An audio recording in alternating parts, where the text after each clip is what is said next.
I just got my thesis printed and I'm about to go submit it to my school and finally finish this chapter of my life. This is like technically the final day of me doing anything school related. Well, not forever, but like for now. But this is my thesis and I really love this thesis. The title of it is Analyzing the Techniques and Impact of Realism in Found Footage Horror Films on Audience Believability and Engagement. So my degree was on creative media production, which to be honest, I thought was more social media and like, content-esque, but turns out it's more film, which I don't really mind. But going into it, I definitely was not prepared to be a filmmaker, nor do I consider myself a filmmaker now that I've graduated. I've done a few projects here and there. It has made me appreciate films even more and made me appreciate the work that I see. And I don't know, like I really enjoyed the process of creating my work and discovering myself as an artist. I do want to show off some things in here. I can show you my film, which is really nice. I did this at the back because we somehow needed to show our film.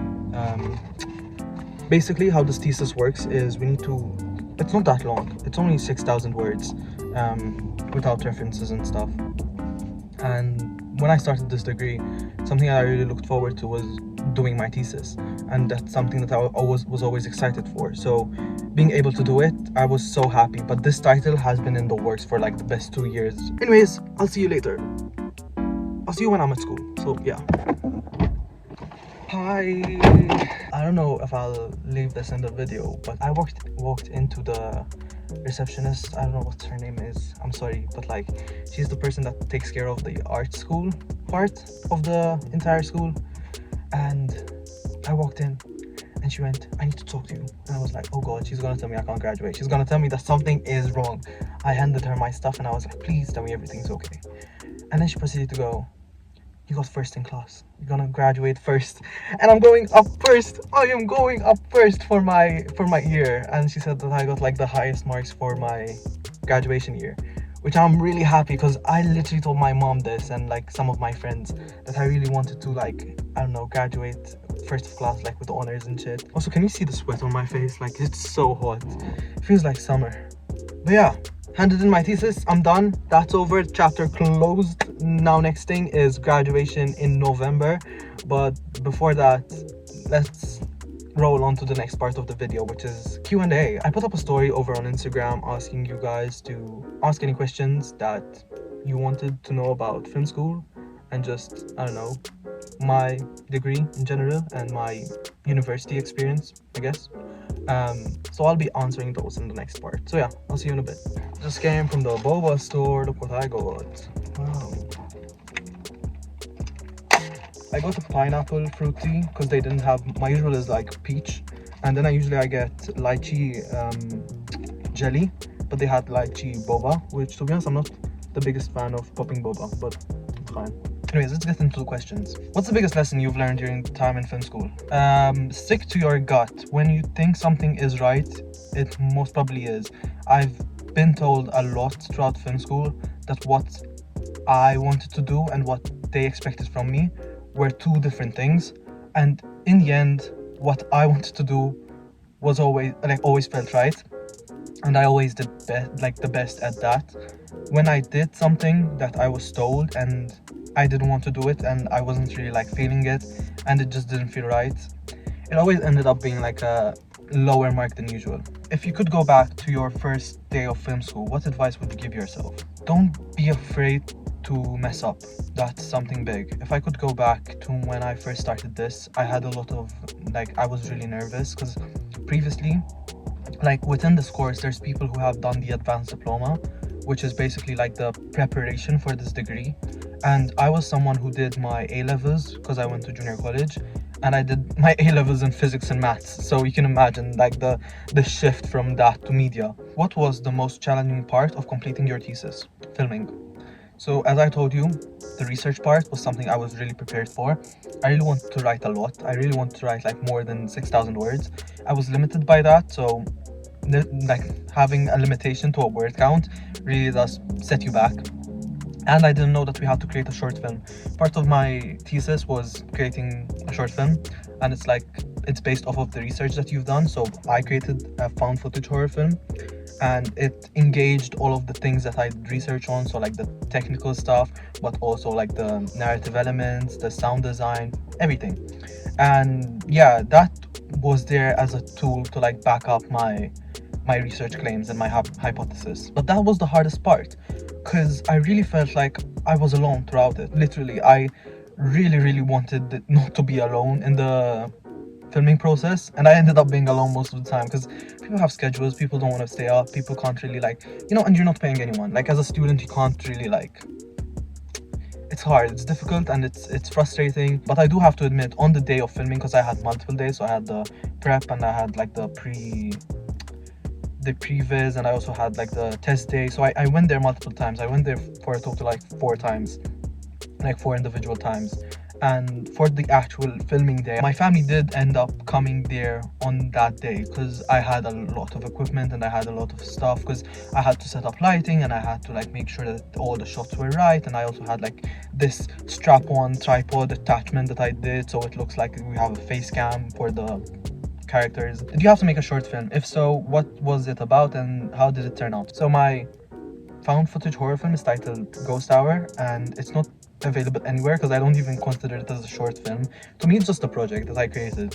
A lot of these like things that I did are just projects of mine. I wouldn't call them my debut short film, because literally there was no budget and there was like no professional stuff. It was me just trying stuff out. It was a learning process. It took quite a while and it drained a lot out of me. Like I did 3-4 months, I think, with pre-production and like production and post-production. Yeah, I'd like to, if you count editing, because that also took a bit, it took around 6 months in total. I started in February, March, April, well, all of February, because I started at the start. March, April, May, June-ish. Yeah, 4 or 5 months, if you want to say. But yeah, the idea always was there with the title. That was the first thing that I figured out, but it took a good 4 months for me to finish the entire film. What inspired your passion for film? I don't think I ever really had a passion for filmmaking. I did have a passion for film, and that was something that I really discovered within junior college when I was doing physics and maths. We could do these like extra clubs which were on Wednesdays, and I used to do them because I needed to run away from like the Pulse and SDM, which are these like, they're basically the Maltese version of like sororities meets political clubs. They do like events and stuff, and every Wednesday they used to like meet up outside of the school. So you leaving the school, you needed to pass through them, and a lot of them, they're very much like cult vibes. So all of them act really nice to you, and they're like, please come to the event and please do this. And I'm such a people pleaser. So of course I would say yes, and then I would regret it whilst I'm there. I mean, I didn't always regret it, but at the end of the day, you know that they're only being nice and they're only doing this because they want your vote. They don't really care. I joined film club, which basically was me and a bunch of other students watching films on Wednesdays, which was so fun. Like, it was such a nice thing. And yeah, I really found myself really liking movies that I wouldn't have watched otherwise. Like the first movie we were assigned, I guess if you want to call it that, the first movie we watched and we were told to go home and rewatch and sort of analyze a bit more is Howl's Moving Castle. And that was a movie which really, like, I don't know, it sparked something. I watched it for a total of 4 times within 1 week, I think. I watched it just every day following that day, and it was so nice. What was your favorite class or course in film school? My favorite class or course has to be experimental filmmaking. It really made me realize that I love just non-linear narratives and just films that just have a theme rather than having an entire storyline and an entire, I don't know, narrative. I just love the whole like concept. Have you ever had a moment where you thought, I can't do this anymore? I had this moment multiple times, so many times. I told myself I want to drop out, I didn't want to do this anymore. But knowing myself, I wouldn't quit that easily. Like, it takes a lot for me to quit. What equipment do you think is essential for beginner filmmakers? A phone. I will literally say a phone. If you want, you can have any fancy ass camera, DSLR. You can go and spend thousands on that. If you have the budget, even better. Like, great, do that. Having a great, I don't know, starter cameras is amazing. But if you just have an average iPhone, not even iPhone, these days even like Samsungs and like Androids film amazing footage. Going into film school, I really told myself, oh, I need this, I need that, and I don't know how much money I spent on equipment. I kept on telling myself I need a camera, I need a tripod, I need this, and I need that, and I need a mic, and I need this. And I kept on doing that, and I used to just buy stuff, and then I didn't really know how to use it because I didn't really have time to experiment with it. I just had assignments, and anytime an assignment came around, I would just waste time trying to understand the equipment, whereas I should be focusing on like the actual assignment. And another thing is, most schools have like loaning offices, and you can loan some cameras and some equipment.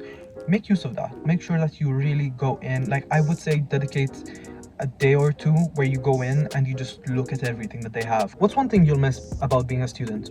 Routine, being able to feel safe, and being able to feel young, and not being at risk of like, I don't know. I feel like being a student, you get an excuse a lot. Like if you don't get much done in life, you're quite fine because everyone's like, oh, you're still studying. And I felt that that was the excuse I told myself. I thought about going into masters after my degree, but to be honest, there is really no point personally in me doing my masters in something which locally there isn't that many options, and abroad it would mean I have to pay, and I don't know, it doesn't make any sense for me to pay to do my masters when I could just work with the skill set I have. I feel like whilst doing my degree, I had a lot of opportunities where I could like mess up, and I've had a lot of opportunities to learn, and I'm at a point where I just want to create rather than like stay in that learning stage. You know, input, process, output. I'm past the process. Let's output some stuff. I really want to just make a mark and start, you know. I also feel like I'm aging at like a rapid pace. Like I swear to God, yesterday, like last year I was 17, COVID hit, and now I'm like 21. Like no, I'm gonna be 22 next year, and I am not ready for that. I'm not ready to enter my mid 20s, although right now I know I'm in my early 20s, but in like 3-4 years I'm gonna be mid 20s, which is crazy to me. But yeah, and if you're watching this and you're studying, and if you're watching this and if you're a person who's in their mid 20s studying, I do want to say that it's never too late.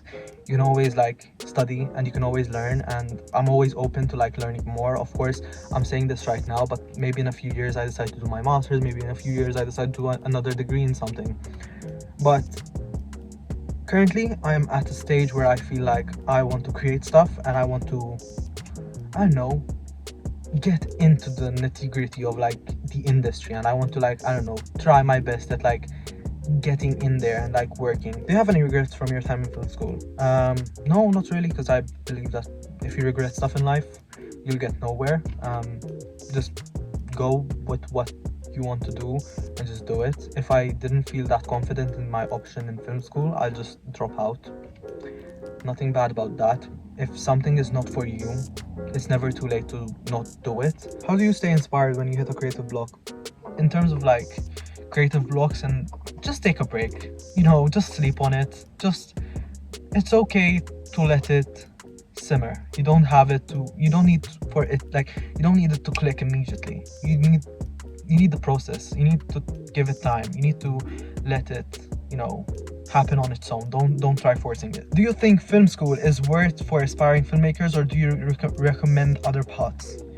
So personally, I think film school for me is something which was worth it, although it's not for everyone. And I feel like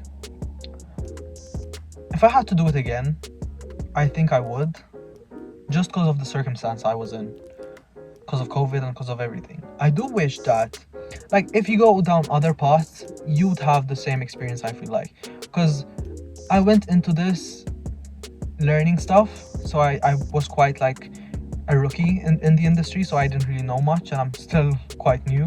But I feel like throughout these past 3 years, I really learned a lot by making mistakes and like not knowing stuff, and just learning in general about everything and anything, and I still have loads to learn. But if you're someone who's like not in the point where you're ready to learn and you just want to create, you don't have to go into film school. Like, film school is something which, if you're ready for it, you'd know. That's it. I hope you enjoy this video. Let me sip my boba one last time, although it's almost done.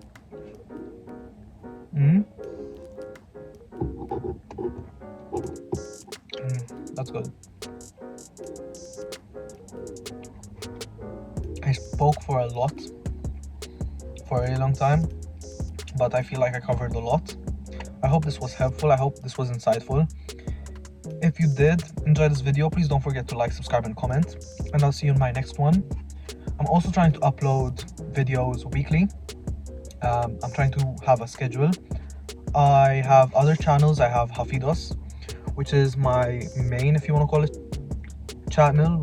Not really my main channel, it's my artist channel, which is like, I just post creative music videos and concept albums and like concept music videos and, you know, everything music related that I like doing, mainly in K-pop. I'm trying to like move into other territory, but K-pop is the most familiar thing I have, so I'm gonna stick with that for now. I also have Hafidos 2, which is my reaction channel. I react to music stuff there. Might also introduce some films if you want to see that, like me watching some series and maybe watching some films. To be honest, the only thing that I'm a bit unsure about is me having to edit that, because I know it's hours upon hours of like footage, and to be honest, I love editing, but like not when it's trying to filter through the long footage.